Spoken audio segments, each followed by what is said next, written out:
નમસ્કાર મિત્રો, આજે આપણે ટામેટાની વૈજ્ઞાનિક ખેતી વિશે માહિતી મેળવશું. ટામેટું એક મહત્વપૂર્ણ શાકભાજી પાક છે જેનો ઉપયોગ રોજિંદા જીવનમાં વ્યાપક પ્રમાણમાં થાય છે. ટામેટાની ખેતી માટે સારા નિતારવાળી ભુરભુરી જમીન અનુકૂળ ગણાય છે. મધ્યમ તાપમાન અને પૂરતો સૂર્યપ્રકાશ પાકના સારા વિકાસ માટે જરૂરી છે. સૌપ્રથમ ઊંચા પાળા બનાવી સારી ગુણવત્તાવાળા બીજની વાવણી કરવામાં આવે છે. નિયમિત પાણી આપવાથી તંદુરસ્ત રોપા તૈયાર થાય છે.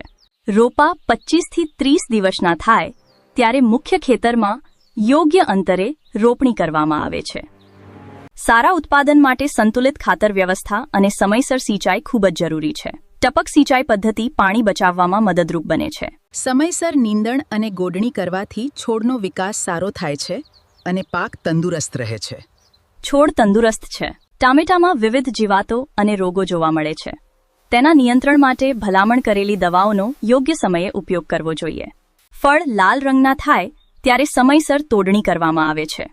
સારી ગુણવત્તાના ટામેટાને બજારમાં સારો ભાવ મળે છે. આ રીતે વૈજ્ઞાનિક પદ્ધતિથી ટામેટાની ખેતી કરવાથી વધુ ઉત્પાદન અને સારો નફો મેળવી શકાય છે. ધન્યવાદ.